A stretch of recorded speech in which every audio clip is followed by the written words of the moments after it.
Pasimpleng tumitingin si Ashani kay Minel habang naglalakad sila palabas ng airport. Kararating lang nila galing Dubai para sa expansion ng skincare business. I've been wondering what happened to your face, Minel. You look like an old maid. Hindi niya napigilan po na sa sekretarya pagsakay nila sa kotseng naghihintay sa kanila. Friend, umiiyak nitong sabi. Tumaas ang isang kilay ni Ashani kay Minel. Kaibigan niya rin ito at kapag tinawag siya nitong friend, alam niyang may personal itong problema. I guess it's about your boyfriend again. I told you to break up with him. He's a cheater and a womanizer, Minel. Hindi niya kilala ng personal ang boyfriend ni Minel, pero nakilala niya kung anong klase ng lalaki ito base sa mga kwento ng kaibigan niya. For her, Theron Marcos is not an ideal boyfriend, but a total heartbreaker. I love him. But Theron broke up with me. Alam ko niloloko niya ako at okay lang yun sa akin dahil mahal ko siya. Pero nakipaghiwalay pa rin siya sa akin. Saan ako nagkulang? Ginawa ko lahat para lang alagaan ang relasyon namin. Hindi man lang kami umabot ng isang linggo tapos, oh please, stop it, Minel. Ayaw kong marinig ang kagagahan mo sa lalaking yun. Kasintahan mo ba talaga yun o ilusyonada ka lang? 1 week? Really? Oh my God. Naiinis niyang putol sa sinasabi nito. Ang sakit mo naman magsalita, friend. Boyfriend ko si Theron. Magkatabi kaming natulog nung gabi, magkakilala kami. Sayang at walang nangyari sa amin dahil pareho kaming lasing. Sana pala pinikot ko na lang siya. It doesn't mean you're in a relationship even if you slept with him. God, Minel, wake up! Nag-iilusyon ka lang. Ikaw lang naman pala nag-a-assume dyan na boyfriend mo siya. Akala ko naman totoong kayo. Inirapan niya si Minel at tinawagan na lang si David. Ito ang kababata at best friend niya. Mas mabuting ituon niya ang atensyon kay David kaysa pakinggan ang daing ni Minel tungkol sa ex-boyfriend nitong walang alam na naging sila. Hi, Ashani. Nasa Pilipinas ka na ba? Bungad na sagot ni David sa kabilang linya. Yeah, are you free? Let's meet up before going to my office. Nakangiti niyang sabi. Masaya siya na muling makausap ang kababata niya pagkatapos ng pagiging abala sa negosyo niya. Sure, name a place and I'll go there with my surprise for you. You're too sweet, David. That's exactly why I love you. Tumawa naman si David sa kabilang linya. I know, Ashani, and I'm grateful to have you in my life. You're my best friend and sister for me. Hindi nakaiwas sa sakit si Ashani dahil sa sinabi ni David. Alam niyang mahal din siya ni David pero hindi tulad ng pagmamahal niya. Mahal niya ito bilang lalaki at hindi bilang kaibigan lang. Pero hindi ito sineseryoso ang sinasabi niya at iniisip nito na pagmamahal lamang yun ng isang kapatid. Ngayon ay handa na siyang ipakita kay David na seryoso siya. Desidido na siyang makuha ang pagmamahal nito. Alright, magkita na lang tayo sa Sexiness Restaurant. Tukoy niya sa paboritong kainan. Okay. See you there, Ashani. Humugot ng malalim na paghinga si Ashani pagkatapos ng pag-uusap nila ni David. Tumingin siya sa labas ng sasakyan. Hinawakan niya ang tapat ng kanyang puso nang maramdaman ang malakas na tibok niyon. Dati-rati ay excited siya sa tuwing magkikita sila ni David. Pero ngayon ay kinakabahan siya sa hindi malamang dahilan. Pagkarating sa Sexiness Restaurant, nalaman ni Ashani ang dahilan ng malakas na tibok ng puso niya. At yun ay dahil sa sorpresa ni David sa kanya. Ashani, I want you to meet my fiancé, Mega. Honey, this is my best friend, Ashani. Pakilala ni David sa babaeng kasama nito sa restaurant. Hello, Ashani. I'm happy to finally meet you. Palagi nababanggit ni David ang tungkol sa best friend niya at hindi ko inaasahan na ikaw yon. Sa mga poster, billboard at magazine lang kita nakikita bilang muka at CEO ng Flawless Skincare. Tagahanga mo na ako noon, pero mas lalo akong humanga sa'yo ngayon. Sobrang ganda mo pala sa personal. Humahangang sabi ni Mega. Nainis naman si Ashani sa mga papuri ni Mega sa kanya. Gusto niyang marinig ang mga ganoong salita sa ibang tao, pero hindi kay Mega. Ayaw niyang makita kung paano ito tingnan ni David habang nagsasalita. Pwede ba akong magpa-picture sa'yo? Muling sabi ni Mega. Hindi niya pinansin si Mega. Nakatingin lang siya kay David kahit nasasaktan siya dahil hindi man lang ito nag-aabalang tumingin sa kanya. Parang wala itong ibang nakikita kundi si Mega lang. Fiancé? Kailan pa, David? Bakit hindi ko alam na may girlfriend ka pala? Hindi niya itinago ang hinanakit sa boses niya. Nangako sila ni David sa isa't isa na hindi maglilihim tungkol sa buhay pag-ibig nila. Pero sinira nito ang pangakong yon dahil kay Mega. Ashani, masyado kang abala sa trabaho mo. Nakalimutan mo na ba ang sinabi ko sa'yo na may special someone sa puso ko? It's Mega. Kahapon lang ako nag-propose sa kanya, and she said yes. Nakangiti at proud na sabi ni David. Hindi kinaya ng puso ni Ashani nang ngumiti sa isa't isa si David at Mega. Humilig pa sa balikan ni David ang babae, at malambing itong hinalikan ni David sa noo. Durog na siya dahil iniisip niya noon na siya ang special someone na tinutukoy ni David. Pero mali siya. Excuse me, restroom lang ako. Nagmamadali siyang tumayo at umalis sa okupado nilang mesa sa restaurant. Dinala siya ng kanyang mga paa sa likuran ng resto. Nagkubli siya sa isang poste at doon umiyak. Tinakpan niya ng 2 palad ang mukha niya habang umiiyak. Hindi pa siya nagtatagal doon nang maramdaman niya ang isang yakap mula sa likuran niya. Bahagya siyang kumalma sa pag-aakalang si David ang yumayakap sa kanya. Nasasaktan ako kapag may babaeng umiiyak sa harapan ko. Ganoon na lamang ang gulat ni Ashani nang marinig ang hindi pamilyar na boses ng isang lalaki. Pumigla siya at umalis sa mga bisig nito. Who are you? Why are you here? Tanong niya sa lalaki nang bumaling siya rito. Ngumiti ang lalaki sa kanya.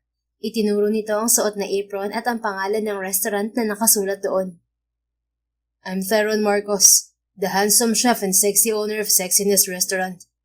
Nice to meet you, gorgeous lady. Pwede ko bang malaman kung bakit nagtatago ka rito at umiiyak? It's none of your business. Mabilis niyang sagot. Tinuyo ng palad ni Ashani ang bakas ng luha sa pisngi niya. Paulit-ulit siyang bumuntong hininga para gumaan ang pakiramdam niya. Broken-hearted? Muling sabi ni Theron. I said none of your business. Mataray niyang sagot. Okay, it's not my business, but allow me to comfort you. Come here. Walang paalam siyang hinawakan sa braso ni Theron at hindila para yakapin. What the heck is your problem? Let me go! Itinulak niya si Theron at sinubukang umalis sa yakap nito. Pero mahigpit na nakapalibot sa katawan niya ang mga braso nito. Hindi siya nakaalis dahil ayaw siya nitong bitiwan. You can lean on my shoulder and cry. Malambing nitong sabi habang marahan na hinahaplos ang likuran niya. Natigilan sa pagpupumigla si Ashani. Ang mga kamay niyang humahampas sa likod ni Theron ay unti-unting humawak sa damit nito. Ang pisngi niyang tinuyo kanina ay muling nabasa ng sunod-sunod tumulo ang mga luha niya. Pinatong niya ang noo sa balikat ni Theron. Hinayaan lang siya nitong umiyak at hinayaan din niyang masaksihan ng isang estranghero ang kahinaan niya. Sa buong buhay niya, ngayon lang siya umiyak ng ganoon at sa harapan pa ng lalaking ngayon lang niya nakilala. Wala siyang ideya kung ilang minuto ang itinagal nila sa ganoong sitwasyon nang muling magsalita si Theron. Maayos na ba ang pakiramdam mo? Tanong nito nang tumigil siya sa pag-iyak. Yeah, thank you. Bahagya siyang lumayo kay Theron at hinayaan naman siya nito. I should be proud of myself. Why? Nagtataka niyang tanong habang tinutuyo ulit ang pisngi niya. Who wouldn't? The respectable lady CEO Ashani Del Mundo cried on my shoulder. I think nobody gets the privilege like what I got today. You know me? You're famous, lady CEO, and you're my loyal customer. Lahat yata ng empleyado ko sa restaurant na to ay kilala ka. Sandali niyang pinagmasdan si Theron. Wala siyang ideya kung bakit siya nito hinayaang umiyak sa balikat nito. Bukod sa iniisip niya na playboy ito, wala na siyang nakikitang ibang dahilan para gawin nito yon. At some point, do you know someone named Minel Rojas? Kumunot ang noo ni Theron at tila nag-isip. I can't recall someone with that name. Why? Never mind. Anyway, why did you help me? Paglilihis niya sa usapan. Hindi na niya inungkat ang tungkol kay Minel. Maaaring hindi ito ang Theron na ex-boyfriend ng sekretarya niya. O hindi lang talaga kilala ni Theron ang mga babaeng dumadaan sa buhay nito. Isa pa ay baka tama siya na nag-assume lang talaga si Minel na boyfriend si Theron dahil lang nakatabi sa higaan. Comforting each other is not bad, Lady CEO. We're both heartbroken. I love someone who loves someone else. And I know we feel the same. Nakangiting sabi ni Theron, pero nakikita niya rin ang sakit sa mga mata ng binata. Maaari siya lang ang umiiyak kanina, pero hindi ibig sabihin niyon ay siya lamang ang nasasaktan. Mas masakit makita ang ngiti ni Teron para itago ang sakit na nararamdaman sa puso nito. I feel bad for us. Sagot na lang niya bago talikuran si Teron. Masyado na siyang nagtatagal doon at baka magtaka si David kung bakit natagalan siya. Sumabay naman sa kanyang paglalakad si Teron. Kung kailangan mo ng comfort, mag-order ka lang sa restaurant ko. Ask the staff for the special menu. Exclusive lang yun para sa'yo. Sabi nito bago siya lagpasan at naunang pumasok sa restaurant. Bumalik si Ashani sa mesa kung nasaan si David at Mega. Nakaupo na siya, pero hindi man lang siya napapansin ng mga ito. Nakatuon lang si David kay Mega na masayang nagsasalita kahit wala namang kwenta ang sinasabi nito. Naramdaman niya ang pagiging out of place sa dalawa, kaya umalis na lang siya sa restaurant na hindi nagpapaalam sa mga ito. Samantala, isang malakas at masayang boses ang narinig ni Teron mula sa babaeng pumasok sa kusina ng Sexiness Restaurant. Teron, hindi ka maniniwala sa nakita ko. Like OMG! Nakita ko sa personal si Ashani Del Mundo. Excited na kwento nito. Nang marinig ni Teron ang pangalan ni Ashani, naalala niya agad ang nangyaring pag-uusap sa pagitan nila kanina. Nagtungo siya sa likuran ng restaurant para lumanghap ng sariwang hangin. Pakiramdam niya ay nauubusan siya ng hininga sa kusina nang malaman ang balitang magpapakasal na ang babaeng mahal niya sa nobyo nito. Hindi naman niya inaasahan na makikitang umiiyak doon si Ashani. Naawa siya dito at unang pumasok sa isip niya ay pareho silang nasasaktan sa mga oras na yon. Dinamaya niya si Ashani para hindi nito maramdaman ng pag-iisa. Mega, nasa kitchen tayo. Bawal ang maingay dito. Hintayin mo na lang ako sa opisina ko. Saway niya sa bagong dating habang nakatuon ang paningin niya sa hinahandang pagkain. Lumapit si Mega sa kanya. Similip ito sa ginagawa niya at marahan siyang sinundot-sundot sa tagiliran. Oy, best friend, nagkatampo ka pa rin ba? Sorry na hindi ko agad sinabi na magpapakasal kami ni David. Hindi kasi ako makapaniwala na nag-propose siya sa akin. Hanggang ngayon, kinikilig pa rin ako. Tinakpan pa nito ang bibig para hindi ko mawala ang malakas nitong sigaw dahil sa kilig. Huminto sa ginagawa si Teron at mahinahon siyang tumingin kay Mega. Mega, umalis ka muna. Marami pa akong ginagawa rito. Mamaya na lang tayo mag-usap. Sumimangot at inirapan siya ni Mega. Hindi mo naman ako itinataboy dati kahit abala ka rito sa kusina. Nakakapanibago ka, Teron. Parang hindi na ikaw ang best friend ko. Umiiwas lang ako, Mega. May fiancé ka na at hindi magandang tingnan kung malapit pa rin tayo sa isa't isa. Pinagseselosan ako ni David at baka magkaproblema kayong dalawa dahil sa akin. Yun lang ba ang dahilan? Bakit pakiramdam ko mas malalim ang dahilan ng pag-iwas mo? Umiwas ng tingin si Teron at ipinagpatuloy ang ginagawa niya. Hindi pwedeng malaman ni Mega na may lihim siyang pagtingin dito. Ayaw niyang masira ang pagkakaibigan nila dahil lamang sa nararamdaman niya. Ikaw ang bahala. Hindi ko kasalanan kapag nag-away kayo ni David dahil sa paglapit mo sa akin. Umigting ang panga ni Teron nang mabilis lumayo si Mega sa kanya. Mahal na mahal talaga ni Mega si David at isasakripisyo nito ang pagkakaibigan nila para sa pagmamahal na iyon. Yun ang dahilan kaya hindi niya sinabi rito ang totoong nararamdaman. Magiging masaya na lang siya kung saan ito masaya. That's how love works for him. You're right. Ayoko magkaroon ng tampuhan sa pagitan namin ni David. Aalis na ako, best friend. See you na lang sa wedding ko 2 months from now. Bye! Sinundan na lang ni Teron ng tingin si Mega. Mapait siyang umiti bago bumulong sa hangin. Be happy with the person you love, Mega. Nang mga sumunod na araw, hindi inaasahan ni Teron ng order na sinabi ng isa sa mga staff ng restaurant niya. Chef, special menu raw po sabi ni Miss Ashani. May menu po ba tayong ganun? Nagtataka nitong tanong. Nawala sa isip ni Teron na sabihin sa mga staff ang tungkol doon. Naging abala siya sa trabaho at nakalimutan niya yun. Ako nang bahala sa order niya. Ihatid mo muna siya sa opisina ko. Sagot niya sa staff. Okay po, chef. Pag-alis ng staff, binalingan naman ni Teron ng assistant chef niya. Jay, ikaw muna ang bahala rito. May pupuntahan lang ako. Walang problema, sir. Hinubad ni Teron ang suot na chef uniform bago lumabas ng kusina.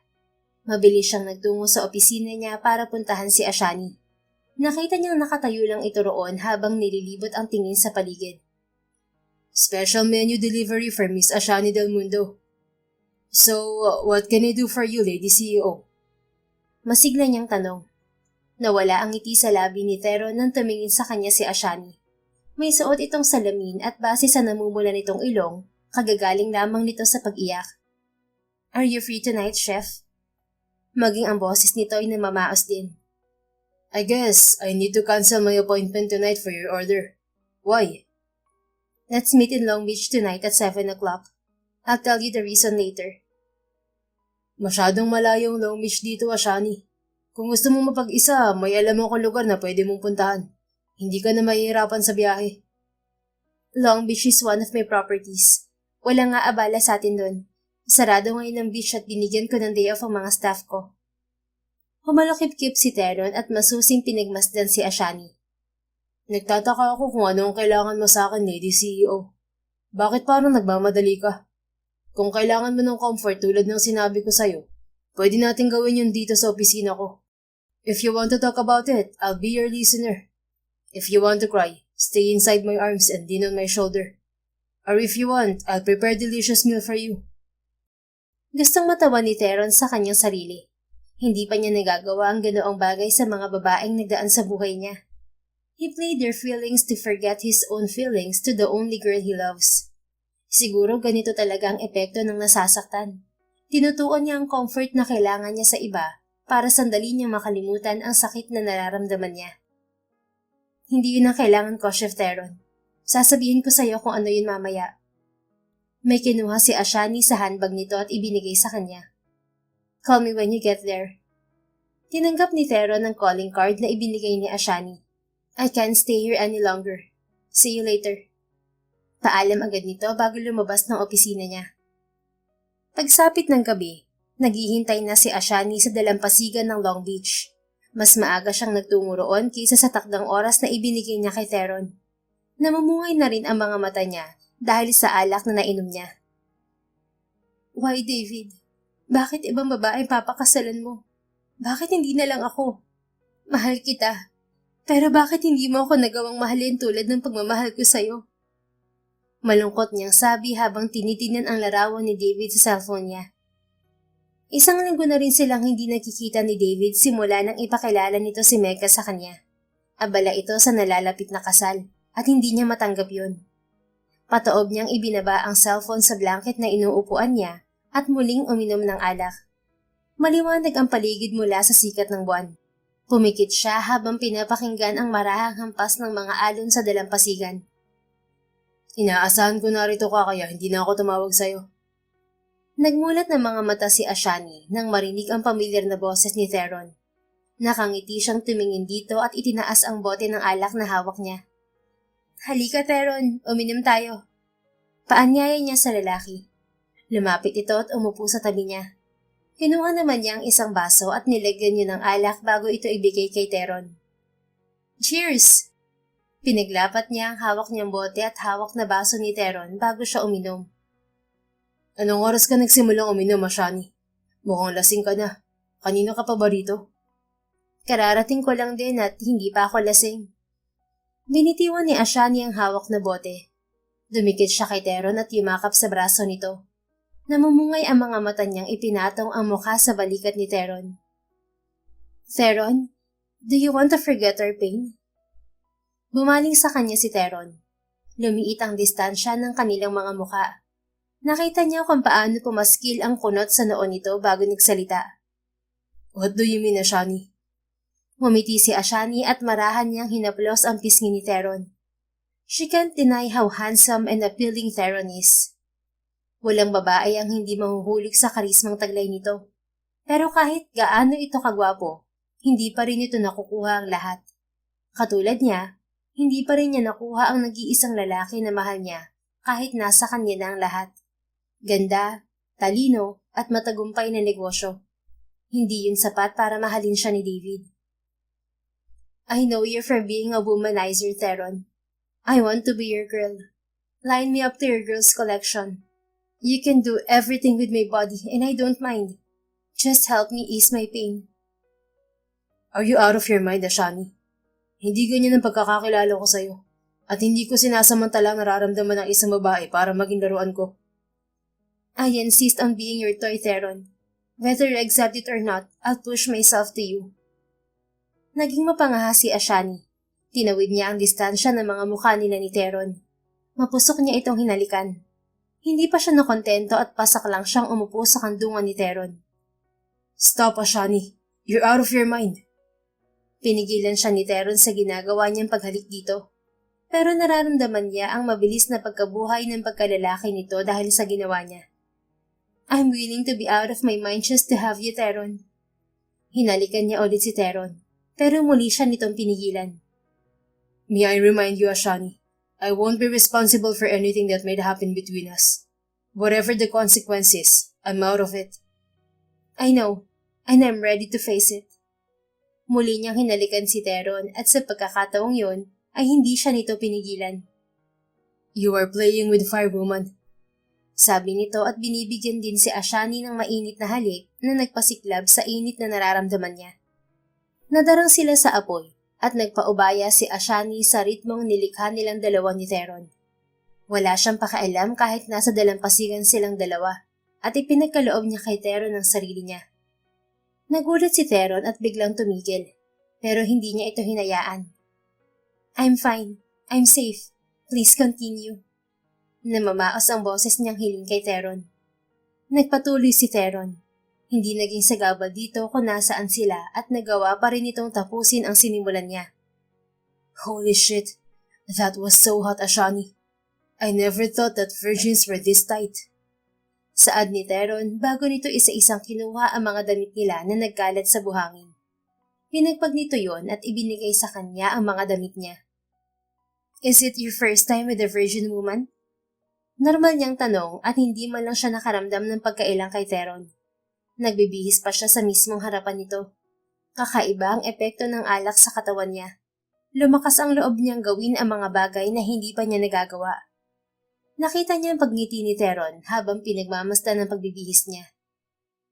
You're so certain about you, Ashani. May kakayahan kang manggulat ng sino man sa mga desisyon mo. At isa na ako ron. Nakakagulat na ibinigay mo sarili mo sa akin para lang makalimot sa sakit. That guy must be proud to be loved by someone like you. He must be. But he can't. He's crazy in love with someone, and that someone is not me. Moving on is the best way to ease your pain, Ashani. Accept the fact that he can't be with you. That's what I'm trying to do, Theron. Your presence will be a big help to forget him. My pleasure, Lady CEO. Thank you for the experience. Wait, you're leaving right away? Gulat nitong tanong nang damputin niya ang bag niya. Yeah, why? Bahagyang tumawa si Theron bago tumayo. Nagbihis din ito sa harapan niya at doon pa lang siya tinubuan ng hiya. Umiwas siya ng tingin dito. His masculine body is too magnificent under the moonlight. Parang kumikinang ang balat ni Theron sa sinag ng buwan dahil sa pawis nito sa katawan. Hindi siya makapaniwala na ipinagkaloob niya sa gaya nito ang sarili niya. Inaamin niyang gwapo ito at macho, pero may reputasyon ito na mapaglaro sa mga babae. Hindi ito ang tipo niya sa lalaki. Ihahatid na kita, Shani. Nakainom ka at alam kong nararamdaman mo pa rin ang hapdi na ginawa natin kanina. Maya-maya ay sabi nito. Aminado si Ashani na bahagya pang nanginginig ang mga tuhod niya. Pero kaya naman niyang tiisin yun. Nahimasmasan na rin siya sa tama ng alak nang pagpawisan siya kanina. No, I can handle myself. Ayoko rin na may makakita sa atin na magkasama. Tawagan mo na lang ako para makuha ko ang number mo. I'll call you when I need you. Can I call you when I need you to, Lady CEO? Yeah, sure. Sang-ayon niya bago siya marahang naglakad pabalik sa sasakyan niya. Ashani! Napahinto sa paglalakad si Ashani nang tawagin siya ni Theron. Mag-iingat ka. Muli nitong sabi. Salamat. Mahina niyang sagot bago nagpatuloy sa paglalakad. Kinabukasan, pinilit ni Ashani si David na makipagkita sa kanya. Napilitan naman itong paunlakan ng paanyaya niya. Sandali lang ako rito, Ashani. May lakad kami ni Mega ngayong gabi. Ano bang sasabihin mo at hindi mo masabi sa telepono? Wika ni David pagkarating nito sa kondo niya. Aalis na ako ng bansa, David. Mananatili na ako sa Dubai para pamahalaan ng business ko ron. Naroon din ang pamilya ko at matutuwa sila kapag nanatili ako ron. Farewell party na natin to dahil baka hindi na ako makarating sa kasal mo. Inom tayo ha? Paanyaya niya rito bago ibigay ang isang baso na may lamang alak. Ang daya mo naman na, Shani. Bakit hindi mo muna tapusin ang kasal ko bago ka umalis? Tanong ni David bago nito tanggapin ang baso. I'm sorry pero kailangan na ako ron. Mas malaki ang kumpanya ko sa Dubai at mas kailangan ako ron kaysa rito sa Pilipinas. Iiwan ko muna kay Minel ang pamamahala ng negosyo ko rito. Kung yan ang desisyon mo, hindi na kita pipigilan. Mag-iingat ka palagi ron at huwag mo akong kakalimutan tawagan. Siyempre naman, nakangiti niyang sabi bago uminom. Lihim na napangiti si Ashani nang uminom din si David sa ibinigay niyang baso. Hindi nagtagal ay napansin niyang nahilo si David. Okay ka lang ba, David? Lasing ka na agad? Hindi ko alam pero nahihilo ako. Magpahinga ka muna sa guest room bago ka umuwi. Hindi kita hahayaang umalis na ganyan ang kalagayan mo. Sige. Tumayo si David pero muntik na itong matumba. Inalalaya naman ito ni Ashani at dinala sa silid niya. Inihiga niya ito roon at tuluyang pumaskil ang ngisi sa labi niya nang tuluyan itong makatulog. Nilagyan niya ng pampatulog na gamot ang inumin nito at hindi na siya nagtataka nang mabilis itong nawalan ng malay. David, hindi ko hahayaan na mapunta ka sa ibang babae. Sa akin ka lang. Saad niya at isa-isang hinubad ang damit ni David. Hinubad niya rin ang sarili niyang damit. Naglagay pa siya ng peking bloodstain sa kumot bago tumabi kay David. Plano niya yon para hindi matuloy ang kasal ni David at Mega. Nagpaangkin siya kay Teron para mawala ang virginity niya at itutuon niya ang sisi kay David. Mas mapapaniwala niya si David na may nangyari sa kanila dahil alam nito na college pa ang huli niyang relasyon at sandali lang yon. Tapat siya kay David at alam nito na wala pang lalaki ang nakakagalaw sa kanya. You're mine, David. Mine only. Yumakap siya kay David bago pumikit. Pagsapit ng umaga, sunod-sunod na mura ni David ang nagpagising kay Ashani. Shit! It can't be. This is not happening. Frustrated nitong sabi. David, why are you here? Bakit naka-boxer ka lang? Inosente niyang tanong habang humihikab. Ashani, please tell me, walang nangyari sa atin, di ba? Kumunot ang noon ni Ashani at kunwaring nagtataka. Anong ibig mong sabihin? May ginawa ka ba? Kumilos siya sa ibabaw ng kama at kunwaring nagulat nang makita ang kahubaran niya. Oh my God, David! What's the meaning of this?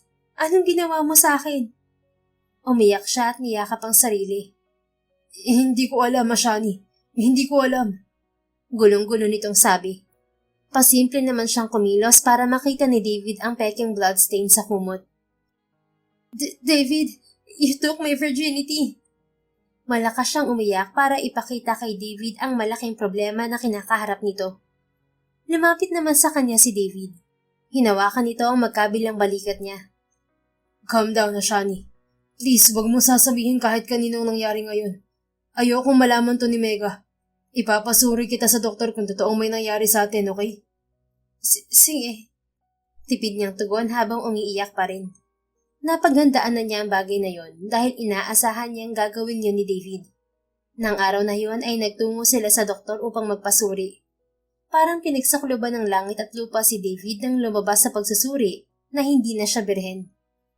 Anong gagawin natin ngayon, David? Ikakasal ka na pero may nangyari sa ating dalawa. Paano kung mabuo to? Tanong niya habang nasa sasakyan sila. Ashani, mangako ka na wala kang pagsasabihan ng tungkol dito. Aayusin ko ang problema pagkatapos ng kasal namin ni Mega. Hindi nagustuhan ni Ashani ang sinabing yun ni David.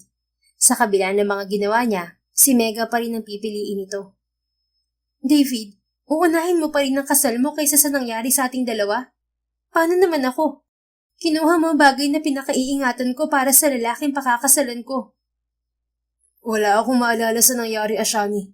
Umiinom lang tayo kagabi at pagising ko, nasa silid mo na ako. Hindi ko gusto ang nangyari. Sa tingin mo kagustuhan ko to? Kung wala kang maalala, mas lalo naman ako. Silid ko yun, David. Bakit naroon ka kagabi? Sa guest room ka lagi natutulog kapag nasa kondo ko. Pero bakit pumasok ka sa silid ko? Hindi mo ba narinig? Wala akong maalala, Shani. Sigaw nito sa kanya. Nangilid ang luha sa mga mata niya. Ito ang unang beses na nagalit sa kanya si David. Listen to me, Shani. Sa oras na malaman to ni Mega, tapos na rin ang pagkakaibigan natin dalawa.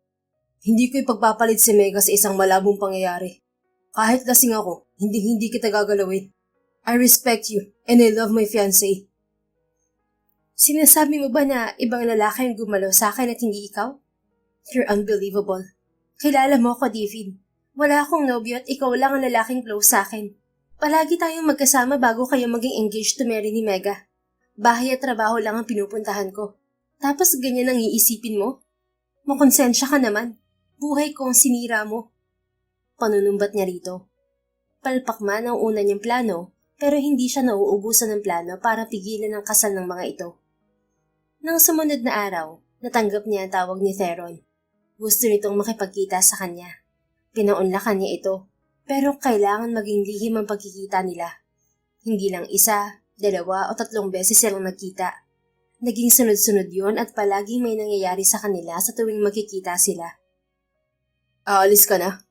Tanong ni Theron habang nakahiga ito sa kama. Pinapanood siya nito habang nagbibihis. Kasalukuyan silang nasa bachelor's pad ni Theron at 3 beses na niyang nakarating doon. Madalas ay sa kotse sila nagpapalipas ng oras at may pagkakataon din na tumutuloy sila sa isang hotel na malayo sa syudad o kaya naman ay sa Long Beach sila nagkikita. Yeah, may trabaho pa ako sa opisina.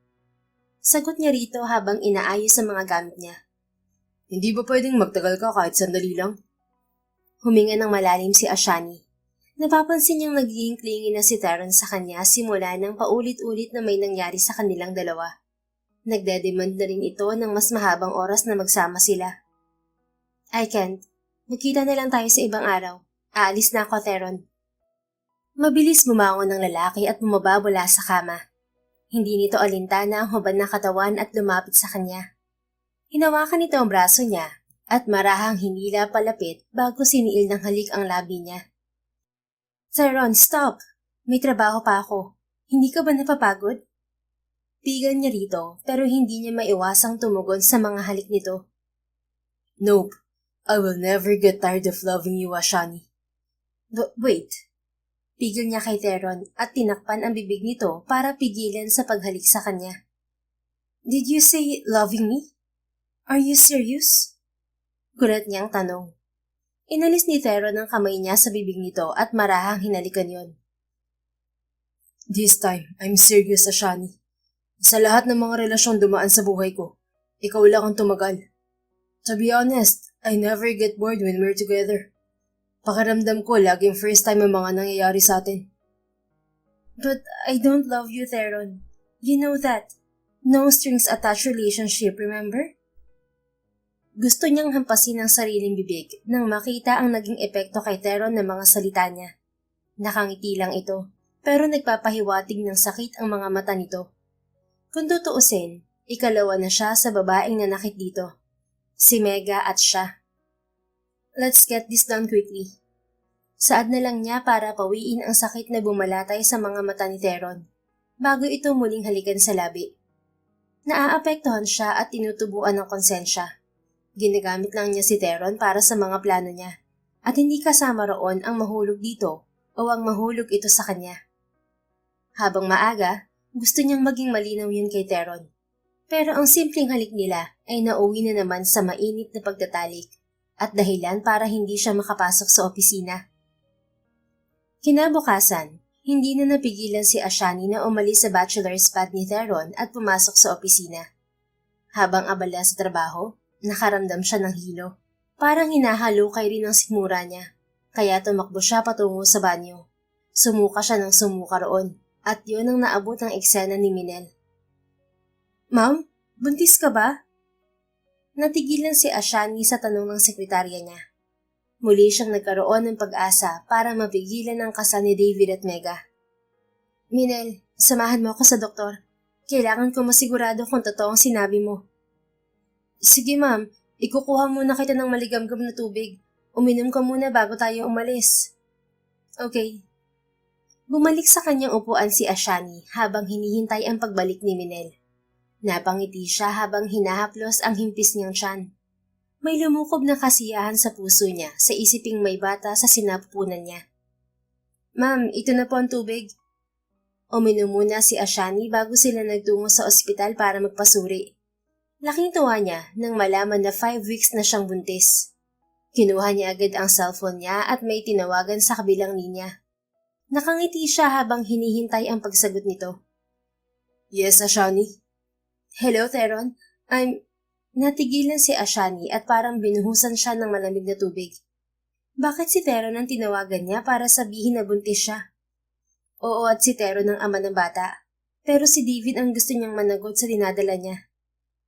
Hey, Ashani. Ano sasabihin mo? Namimiss mo ba ako? I'm free tonight at pwede tayong... Dahil sa kaba, mabilis niyang pinutol ang tawag. Sakto namang dating ni Minel galing sa pharmacy ng ospital para bumili ng mga vitamins na kailangan niya. May problema ba, ma'am? Namumutla ka, ha? May masakit ba sa'yo? Wala naman. Ayos lang ako. Umalis na tayo. Nagmamadali niyang sabi. Pinagpawisan siya dahil muntik na niyang sabihin kay Theron ang tungkol sa pagbubuntis niya. Kung nagkataon, mababaliwala ang mga plano niya. Minabuti ni Ashani na umuwi muna sa kondo niya para magpahinga. Tinawagan niya si David, pero hindi ito sumasagot sa kabilang linya. Nainis siya at pinadala rito ang pregnancy test niya. Nagpadala rin siya ng mensahe rito na nagbunga ang isang gabing pagtatalik nilang dalawa. Pero wala pa rin siyang natanggap na kahit anong mensahe o tawag mula rito. Samantala, nagtataka si Theron nang hindi na siya makatanggap ng tawag mula kay Ashani simula nung pagpatayan siya nito ng tawag. Isang linggo na rin yon at namimiss na niya ang dalaga. Theron! Muntik nang mabitiwan ni Theron ang hawak na plato nang marinig ang malakas na boses ni Mega. Tumakbo ito palapit sa kanya at umiiyak na yumakap. He's a bastard. Niloko niya ako, Theron. Sumbong nitong hilam ng luha. Binitiwan ni Theron ang plato bago alalayan si Mega patungo sa opisina niya. What happened? Sinong tinutukoy mo? Tanong niya kay Mega bago ito alalayang umupo. Hindi pa rin maawat sa pag-iyak si Mega, pero nagawa pa rin itong sabihin ang dahilan ng pag-iyak nito. Si David, niloko niya ako. Ilang linggo na lang at ikakasal na kami, pero malalaman ko na nakabuntis pala siya. Ang sakit, Theron. Hindi sumagi sa isip ko na magagawa yun ni David sa akin. Mali ang pagkakakilala ko sa kanya. Sinaktan niya ako. Huminahon ka muna, Mega. Narinig mo na ba ang paliwanag ni David? Baka nagkakamali ka lang. Paano ako magkakamali kung sa mismong best friend niya na galing ang balita? May nangyari sa kanilang dalawa at buntis ngayon ng best friend niya. Ako mismo nakatanggap ng message niya at larawan ng pregnancy test. Buntis ang babae niyo, Theron. Dapat hindi ako nakampante. Nagtiwala ako sa closeness nila. Pero hindi ko inaasahan na magagawa nila sa akin to. Hindi alam ni Theron kung ano ang dapat niyang sabihin kay Mega. Hinayaan na lang niya itong magsalita para gumaan ang pakiramdam nito. Hinahangaan ko pa naman siya. Excited pa ako nung malaman ko na best friend siya ni David. Pero ngayon, naglaho lahat ng paghanga ko sa kanya. Simula ngayon, hindi mo na ako taghanga, Ashani Del Mundo. Sigaw nito na nagpagulat kay Theron. Ashani Del Mundo? Siyang nabuntis ni David? Oo, Theron. At hindi ko matanggap yun. Alam kong tinataglay ni Ashani ang lahat ng katangian na gugustuhin ng isang lalaki sa babae. Pero nagtiwala ako sa pagmamahal ni David sa akin. Yun pala, nasilaw rin siya sa kagandahan ni Ashani. Nahaplos ni Theron ang mukha niya. Paulit-ulit siyang huminga ng malalim. Malakas ang kabog ng dibdib niya at gusto niyang sumigaw sa mga oras na yon. Malakas ang kutob niya na kanya pinabubuntis ni Ashani. Pero kailangan niyang kumpirmahin yun. Mega, I'm sorry. Pero kailangan ko munang umalis. May pupuntahan lang ako. Saan ka pupunta? Magkikita kami ng babaeng karelasyon ko ngayon. Pagdadahilan niya. Siya ba yung sinasabi mong babae na seseryosohin mo na at gusto mong pakasalan? Yes, siya nga yun. Kailangan ko siya makausap ngayon din.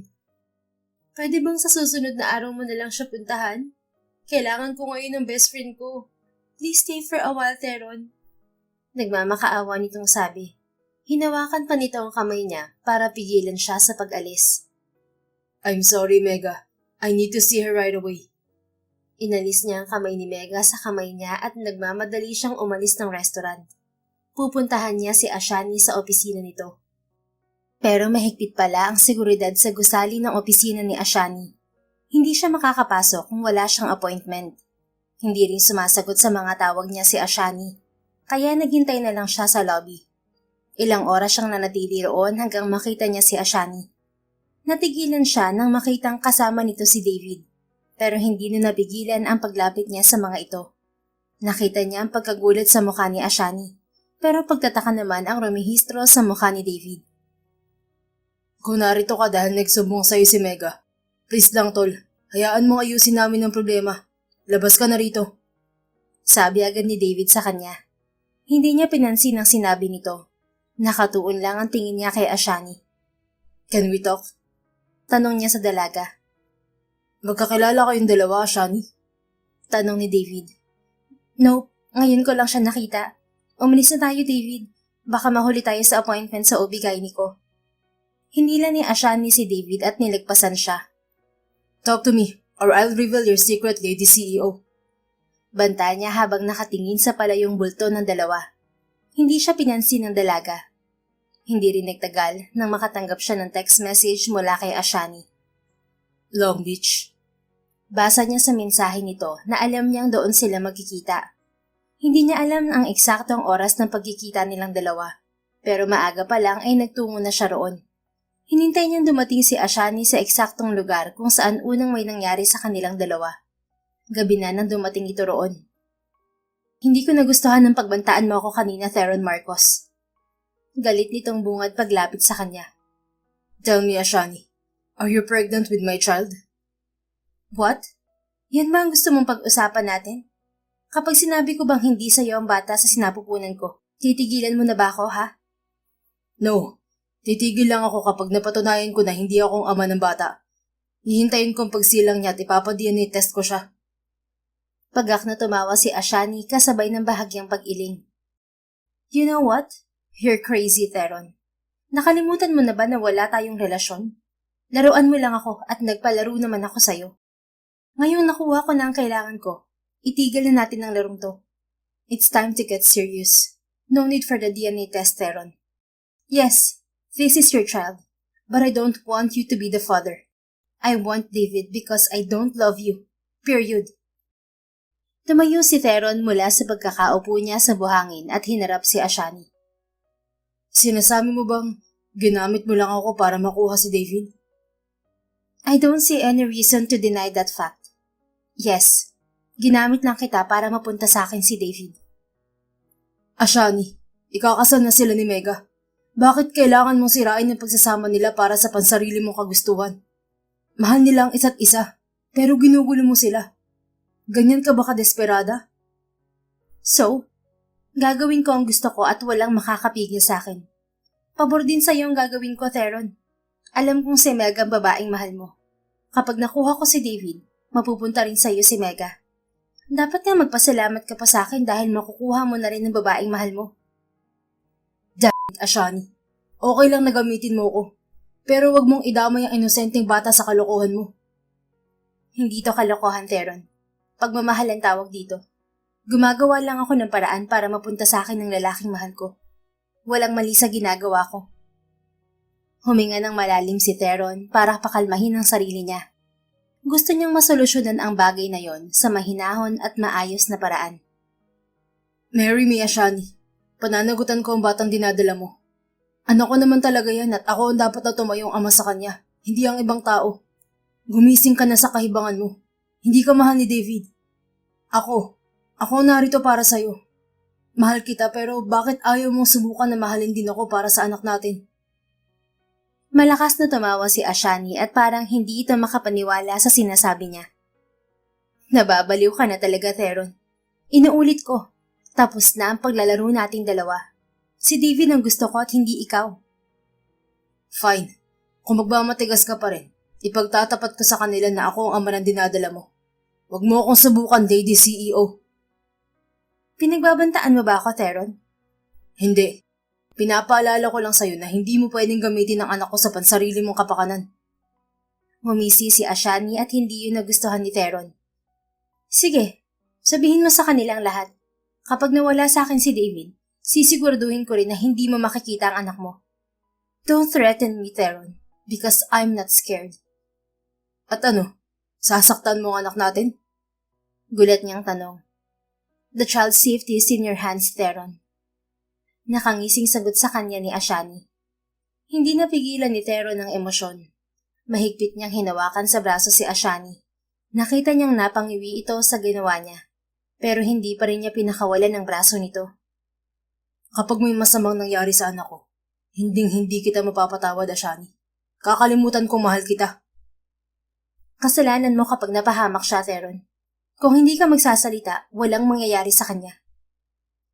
Marahas niyang binitiwan si Ashani. Nawalan ito ng balanse at napaupo sa buhangin. Nahimasmasa naman siya at mabilis itong dinaluhan. I'm sorry. Are you okay? Okay lang ba ang anak natin? Nasaktan ba siya? God, I'm sorry. Hindi ko sinasadya. Inalalayan niyang tumayo si Ashani, pero tinulak siya nito at mag-isa itong tumayo. Tandaan mo ang naging usapan natin, Theron, at huwag ka na magpapakita sa akin. Tinatapos ko na ang paglalaro natin dalawa. Malamig nitong sabi. Mas malamig pa ang boses nito kaysa sa lamig ng hanging panggabi na dumadampi sa balat niya. Walang nagawa si Theron nang umalis si Ashani. Pinilit niyang kontrolin ang sariling emosyon, pero nadala pa rin siya ng panibagong sakit na umukit sa puso niya. Sumigaw siya para ilabas ang nararamdaman niya, pero hindi pa rin sapat yun. Sinipa niya ang buhangin.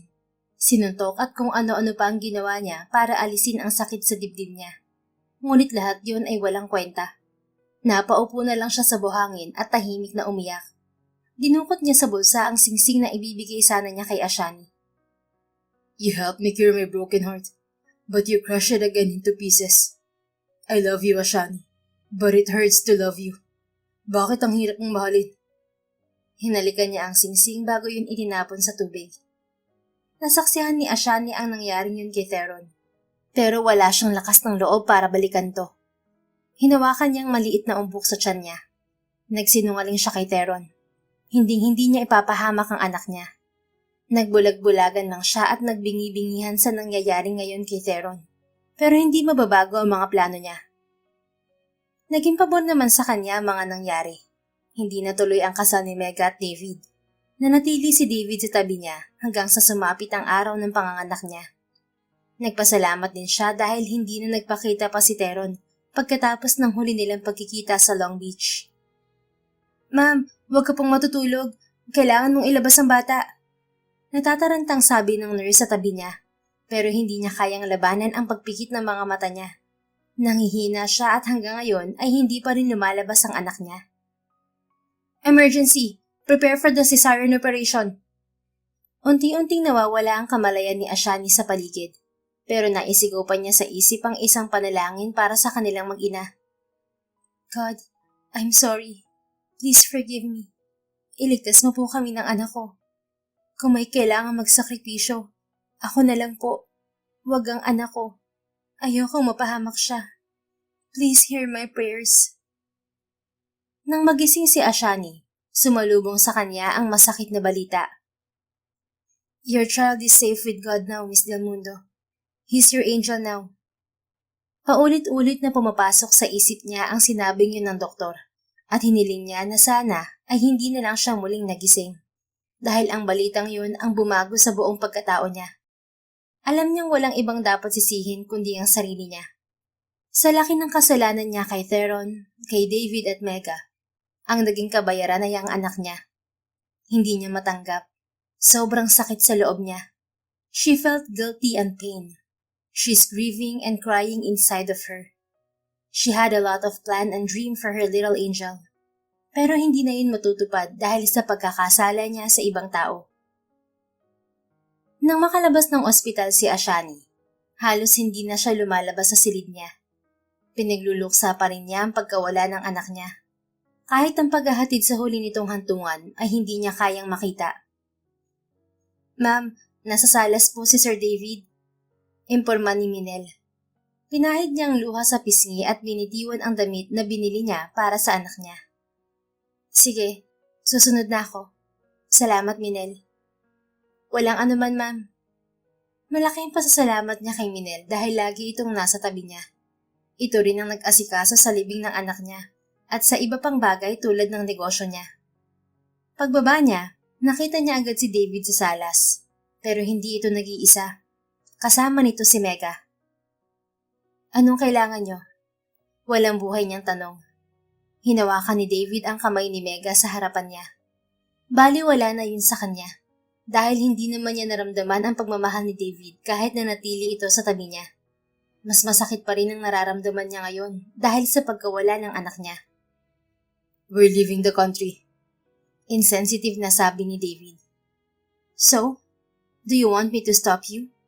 Go ahead, I don't care. Ashani, I'm sorry for what happened. Nalulungkot ako na makita kang ganyan. Please move on and get back to yourself. Nalulungkot ka ba sa pagkawala ng anak ko, David? Really? Seryoso niyang tanong habang nakatingin dito. Umiwas naman ito ng tingin at bahagyang tumungo. Walang buhay namang tumawa si Ashani. I guess not. Baka nga natuwa ka pa dahil wala ka ng pananagutan sa akin. Si David ba talaga ang ama ng anak mo? O siya lang ang gusto mong umako sa bata? Bumaling ang tingin ni Ashani kay Mega nang magsalita ito. Nakikita niya ang pamumula ng mukha nito na alam niyang nagpipigil ng galit. Do I need to answer your question, Mega? No need, Ashani, because I know the truth. Malaki ang kasalanan mo sa amin ni David, pero hinayaan ko siyang manatili sa tabi mo. I'm forcing myself to understand your situation, but it's time to get what is mine. David is mine. I'm sorry for being selfish, but please, don't let me see your faces again. You too, get lost. Sagot niya bago iwan ng dalawa at bumalik na siya sa silid niya. Wala na siyang pakialam sa iisipin ng mga ito dahil wala na siyang pakialam sa opinyon ng ibang tao. Hindi na rin niya inalam kung paano nalaman ni Mega ang lahat. Malamang sinabi yun ni Teron dahil mas loyal ito kay Mega kaysa sa kanya. Wala namang loyal sa kanya. Masakit mang isipin pero walang naging totoo sa kanya. Yung iba, alam niyang loyal lang sa kanya dahil may pakinabang siya sa mga ito.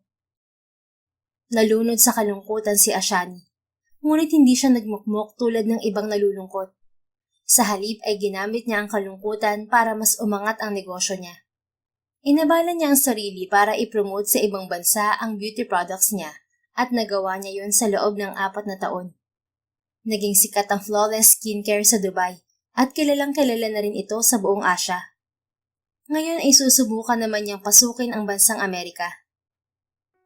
This is so unprofessional, Miss Del Mundo, and I'm sorry for bringing him with me. Muling paumanhin ni Mrs. Shera Smith na kasalukuyan niyang kamiting para sa pagtatayo ng branch ng Flawless Skincare sa Florida. Simula na mag-umpisa ang meeting nila hanggang matapos ay humihingi pa rin ito ng paumanhin dahil sa kasamang bata. No worries, Mrs. Smith. It's fine. I'm glad to meet him. He really looks so cute. Naiinggit siya rito dahil kasama nito ang anak na hindi niya naranasan. Kung siya ang nasa sitwasyon nito, baka dalhin niya rin ang bata sa meeting o kaya naman ay hindi na siya dadalo ng meeting. Mas uunahin niya ang kanyang anak. Pero hindi na niya magagawa yun. 4 na taon na itong wala, pero hindi pa rin niya matanggap yon at iniisip niyang buhay pa rin ito hanggang ngayon. May mga gabi na iniiyakan pa rin niya ang pagkawala ng anak niya. Palagi niya itong pinagdadasal. Nagmana kasi siya sa kanyang daddy. Parehong-pareho ang mukha nila nung bata pa ang daddy niya. Sagot ni Shera na isang Pinay na nakapag-asawa ng isang foreigner at naninirahan sa Florida. Pero nasa Pilipinas ang pamilya nito ngayon. Investor ang asawa nito at tutulong sa kanyang negosyo para inunsad sa bansang Florida. I guess that his father is drop-dead gorgeous.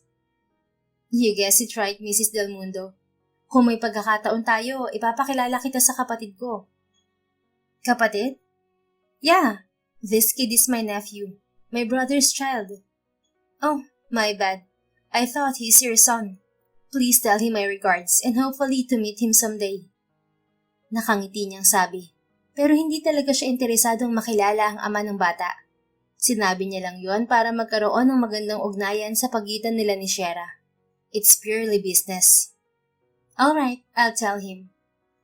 Thank you, Mrs. Smith. Anyway, I need to go now. I'll be late with my next appointment. Sure, Miss Del Mundo. Thank you for considering us to be part of your business. The pleasure is mine, Mrs. Smith. Tumayo si Ashani pagkatapos magpaalam kay Shera. Nilikom ng kasama niyang sekretarya ang mga gamit nila, pero napatigil siya nang magsalita ang batang lalaki. Can you come to my birthday? Bumaling siya sa bata. Inosente itong nakatingin sa kanya at hindi niya alam kung paano niya ito tatanggihan. Oh, before I forgot, Owen's 3rd birthday is coming. Please come and join your celebration, Miss Del Mundo. Kinuha ni Shera ang isang invitation card sa bag nito at ibinigay sa kanya. Tinanggap niya yon at tiningnan kung kailan ang birthday ng bata. Mapait siyang umiti nang makitang kasabay yon ng kaarawan at kamatayan ng anak niya. Mukhang pinaglalaroan din siya ng tadhana dahil gaganapin ang selebrasyon sa Long Beach kung saan dinadaos din niya ang kaarawan ng anak niya. Sure, I will come. Sagot niya sa bata. Tila hinaplos ng kagalakan ang puso ni Ashani nang makita ang ngiti ng bata. Lumapit ito sa kanya at yumakap sa mga hita niya. Thank you po. Nangilid ang luha sa mga mata ni Ashani at hindi niya napigilan ang sarili. Patingkayan siyang umupo sa harapan ng bata at niyakap niya ito. Tuluyang bumagsak ang pinipigilan niyang luha nang maramdaman ang mga munti nitong braso sa katawan niya. Don't be sad po. I will cry too.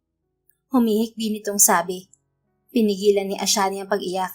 Inalis niya ang luha sa pisngi niya at pinilit ngumiti. Marahan niyang inilayo sa kanya ang bata na may namumuong luha sa mga mata. I'm not sad, little handsome. I'm just happy to meet you. Nagulat si Ashani nang biglang umiyak ang bata. Nagmamadali namang lumapit si Shera at binuhat to. I'm sorry, Miss Del Mundo, pero mauuna na kaming umalis sa'yo. Nagmamadali nitong paalam. Mommy! Mommy! Sigaw ng bata habang buhat ito palayo ni Shera. Huminga ng malalim si Ashani bago tumayo. Bumigat ang pakiramdam niya nang mawala sa paningin niya ang bata. Kanina lang ay napawi ang kalungkutan niya habang yakap ang bata. Pero ngayon ay bumalik na naman yon sa puso niya. Sa kabilang dako, nagmamadali si Teron nang pumasok sa bahay ng kapatid. Hinanap niya ito sa buong bahay at natagpuan niya ito sa theater room kasama ang stepmother niya. Teron, you surprised us. Hindi ko alam na uuwi ka ngayon galing sa Florida. Akala ko hindi ka nadadalo sa kaarawan ni Owen bukas. Magiliw na saad ng stepmom niya nang makita siya. I want to talk with you, Sarah. Seryoso namang sabi niya. Huwag mong baliwalain si Mommy, Kuya Teron. Baka nakakalimutan mo na malaking pabor ang ginawa niya para sa'yo. Muntik na siyang mawala ng trabaho bilang OB-GYN dahil sa pakiusap mo. Hindi ko nakakalimutan ang ginawa ni Mommy. Pero hindi yun ang dahilan kung bakit bigla akong umuwi sa Pilipinas. Nasaan si Owen? Bakit hindi mo sinabi na isasama mo ang anak ko sa pagbalik dito sa Pilipinas? Alam kong hindi ka papayag, Kuya. Baka tinago mo pa si Owen kapag nalaman mong babalik kami sa Pilipinas. Hayaan mo namang makilala ni Owen ang mommy niya. Damn it, Shera. Pinagtangkaan niyang saktan si Owen at hindi siya nararapat maging ina ng anak ko. Talaga, Kuya? Kung hindi siya nararapat maging ina ni Owen, bakit kilala ni Owen kung sino ang mommy niya? Mega told me everything 4 years ago. Humingi ka ng tulong sa kanya para protektahan ang anak mo. Mega and David pretended to know nothing until Ashani safely delivered Owen. Yun ang pagkakataon mo para makuha si Owen sa tulong ni Mommy. Alam kong itinago mo si Owen dahil natatakot ka sa kayang gawin ni Ashani at para protektahan na rin ang kasiyahan ng best friend mo. Pero 4 na taon na yun, Kuya. Nagiging unfair ka na kay Ashani. Hinayaan mo lang siya mag-isa na nagluluksa sa wala. Pinagkaisahan niyo siya. Masaya na ngayon ang pagsasama ni Mega at David. Pero hanggang ngayon, nagluluksa pa rin si Ashani sa pagkawala ng anak niya. Sa tingin ko, kailangan din niyang malaman ng totoo sa pagkatao ni Owen. Nasaan si Owen? Babalik kami sa Florida ngayon din. Matigas niyang sabi at binaliwala ang mga sinabi nito. Anak, huwag ka magpadalos-dalos. Bukas na kaarawan ni Owen. Hindi maganda kung sa biyahe siya magdadaos ng kaarawan. Huminahon ka muna at manatili rito kahit 2 araw lang. Pakiusap ng mommy niya. Huminga ng malalim si Theron para kumalma. Ang totoo ay hindi niya itinago kay Owen ang tungkol kay Ashani. Pinapakita niya ang larawan nito kay Owen. Pero hindi bilang ina ng bata, kundi bilang babae na mahal niya. Iniisip ni Owen na si Ashani ang mommy nito. Mahal na mahal niya si Ashani at itinuon niya ang pagmamahal na yon kay Owen. Kung hindi siya matutuhang mahalin ni Ashani, may alaala pa rin na maiiwan sa kanya sa katauhan ng anak niya. Nasaan si Owen? Mahinahon niyang tanong muli sa kapatid. Natutulog sa silid namin ni Franco. Wag mo munang abalahin ng bata. Iyak siya ng iyak kanina habang tinatawag na mommy si Ashani. What did you say, Shera? Nakita si Owen at Ashani? Yeah. Kasama ko sa meeting si Owen kanina dahil walang magbabantay sa kanya rito. Don't worry, kuya. Nailayo ko naman si Owen bago pa magtaka si Ashani kung bakit siya tinatawag ni mommy ni Owen. Kahit ako, nagtaka rin eh. Nahilot na lang ni Theron ng sentido. Wala pa siyang plano na sabihin kay Ashani ang lahat, pero ipapahamak siya ng kanyang kapatid. Sa susunod, huwag mong isasama si Owen sa meeting mo kay Ashani. Kung wala magbabantay kay Owen, huwag ka nalang dumalo sa meeting mo. Okay, pero hindi mo pa rin mapipigilan ang pagkikita nilang dalawa. Bakit? Sinabi mo ba kay Ashani ang tungkol kay Owen? Hindi. Kung may taong magtatapat sa kanya ng lahat, ikaw yun at hindi ako. Iba ang tinutukoy ko. Then what is it? Mega arranged Owen's birthday party in Long Beach, and Owen personally invited Ashani to his birthday. Mas lalong sumakit ang ulo ni Theron sa sinabi ni Shera. Sa pagkakataong ito, mukhang kailangan na niyang ihanda ang sarili sa muli nilang pagkikita ni Ashani. Ayaw na siyang makita ng babae, pero wala siyang choice dahil pati pamilya niya nakikialam na. Naganap ang selebrasyon sa kaarawan ni Owen sa Long Beach, pero si Theron ay alertong nagmamasid sa paligid sa posibleng pagkikita nila ni Ashani. Sumapit na ang hapon at nakaalis na rin ang ibang mga bisita, pero hindi pa rin nagpapakita si Ashani. Tita Shera, where's my mom? The party is almost over but why is she still not here? Nakangusong tanong ni Owen. Hindi na maganda ang mood ng bata at parang magsisimula nang itong umiyak. Your mom? Hahanapin ni Daddy. Tama, hahanapin ni Daddy si Mommy at dadalhin niya rito. Sinanyasan siya ni Shera na sumakay sa sinasabi nito kay Owen. Yeah, hahanapin ko lang ang mommy mo, Owen. Mabilis niyang sabi sa bata. Kailangan niyang pigilan ng pag-iyak nito dahil matagal itong tumigil. Minsan na itong na-ospital dahil sa labis na pag-iyak noon. Go na, Daddy! Umalis ka na at hanapin mo ang mommy ni Owen.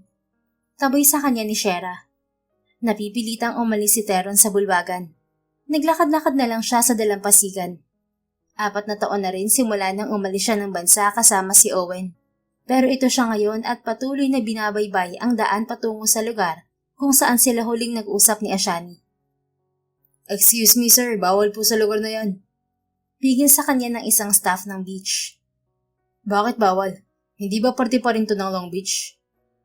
Yes sir, ngayon lang naman po bawal pumunta ang guest sa lugar na yan. Taon-taon po kasing nadiriwang si Ma'am Ashani ng kaarawan ng anak niya. Ayaw po niyang naaabala ang pag-iisa niya. Kaya pasensya na po. Bukas po, pwede na yung puntahan. Tinanaw ng tingin ni Theron ang lugar na naging memorable sa kanya. Yun ang lugar kung saan lagi silang nakikita ni Ashani. Isa ang lugar na yun sa nagbigay ng kasiyahan sa kanya. Ngunit nagtataka siya kung bakit doon piniling magdiwang ni Ashani ng kaarawan ng anak nila. Iniisip niya rin kaya ako habang nasa lugar na yun? Tanong niya sa isip. Nagmamadali naman siyang umalis nang matanaw niya si Ashani. May hawak itong paper bag at patungo ito sa bulwagan kung saan dinadaos ang kaarawan ni Owen. Sinundan niya ito at kinubli ang sarili para hindi siya nito makita. Malaya naman yung pinagmamasdan ng ginagawa nito mula sa pwesto niya. Nasaksihan niya kung paano naging masaya ang anak niya nang makita si Ashani. Naririnig din niya ang pag-uusap ng dalawa. Mommy, thank you for coming. Nagulat si Ashani, pero nagawa pa rin itong umiti.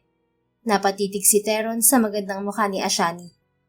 Sa loob ng 4 na taon, Natiis niyang pagbasdan lang ito sa mga larawan.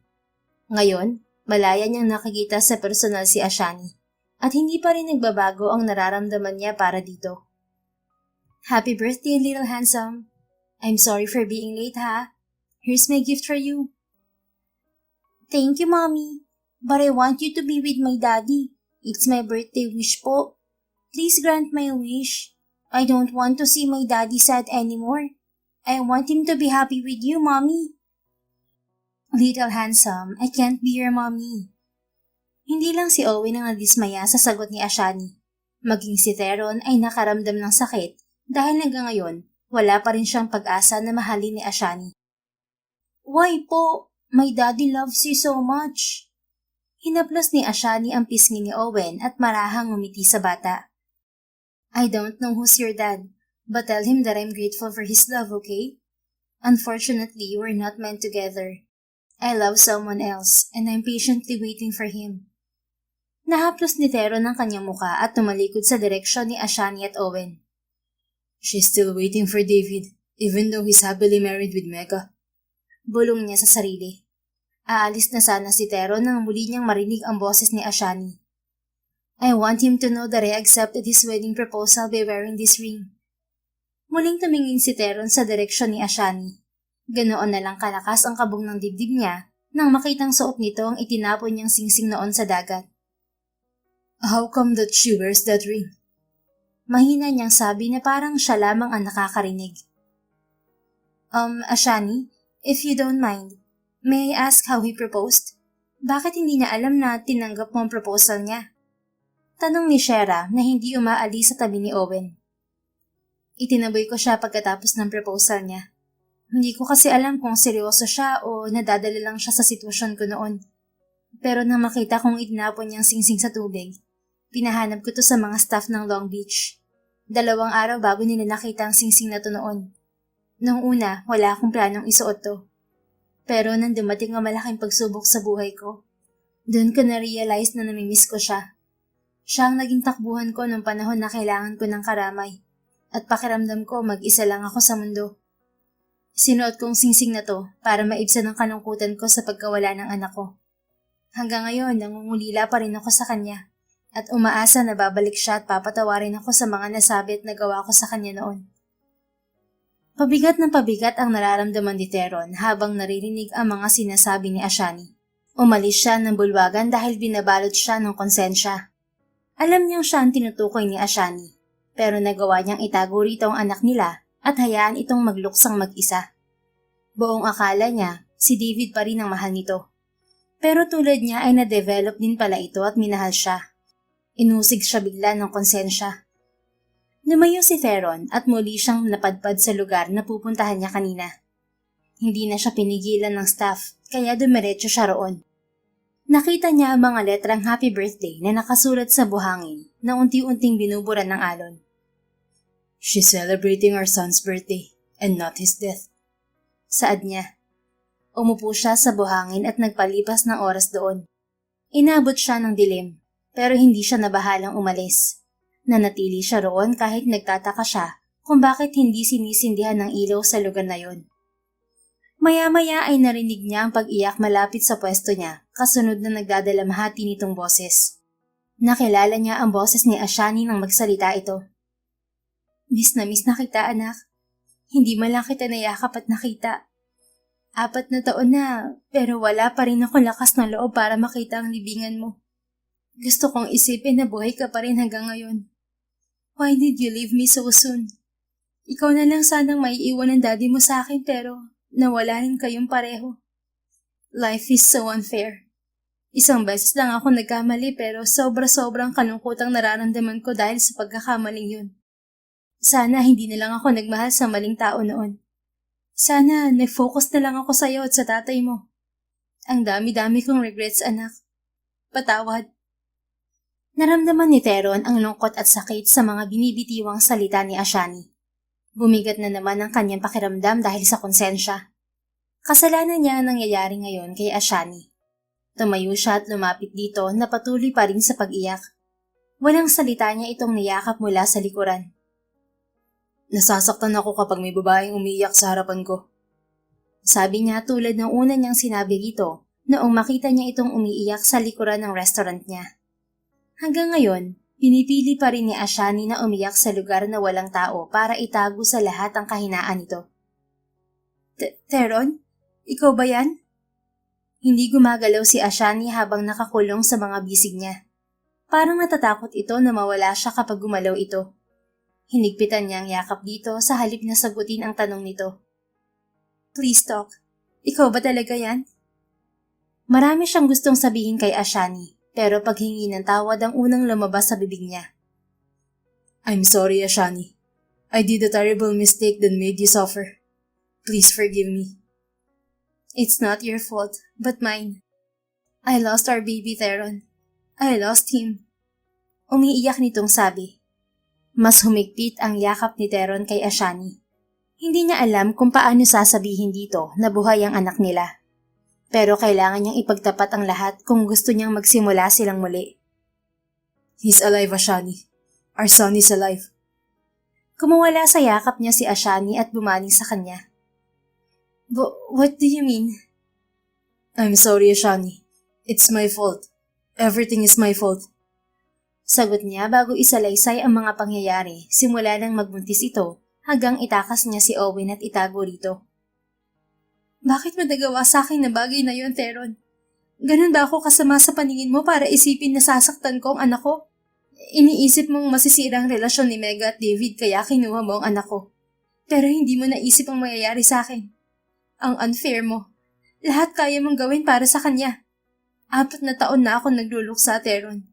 Araw-araw kong sinisisi ang sarili ko sa pagkawala ng anak natin. Pero yun pala, buhay na buhay pa siya. Wika nitong may kasamang panunumbat habang pinapalo ang dibdib niya. Hindi rin siya umiwas nang sampalin nito ang magkabila niyang pisngi. Patawarin mo ako, Ashani. Pinangunahan ako ng takot. Gusto ko lang ilayo ang anak natin at iiwas sa pwede mong gawin. Ayokong gamitin mo siya para makuha si David. Umiyak nang umiyak si Ashani. Muli itong niyakap ni Theron habang patuloy na humihingi ng tawad. Si Owen ba ang anak natin? Tanong ni Ashani ng mahimasmasan. Yes, si Owen ang anak natin. Kay sarap sambitin ng mga salitang yon na para silang kompletong pamilya. Ngunit hindi pa niya masasabing kompleto sila kung hindi siya mapapatawad ni Ashani. Pero gagawin niyang lahat mapatawad lang siya nito. Gusto ko makasama ang anak ko, Theron. Masakit pa rin ang ginawa mo sa akin at siya lang ang makakapawi nun. Please leave us alone for the meantime. Nasaktan si Theron sa hiling na yun ni Ashani. Ngunit hindi niya kayang tumanggi sa gusto nito. Malaki ang kasalanan niya rito at gusto niyang mapatawad siya nito. Pagkatapos ng gabing yon, hinayaan niya si Ashani na makasama si Owen. Dumistansya siya rito hanggang dumating ang araw na babalik na siya sa Florida. Inilipat na niya roon ang Sexiness Restaurant at sarado na rin ang restaurant niya sa Pilipinas. Kuya, sigurado ka ba sa desisyon mo? Bakit hindi ka muna magpaalam kay Owen at Ashani? Tanong ni Shera nang sasakay na siya sa kotse patungo sa airport.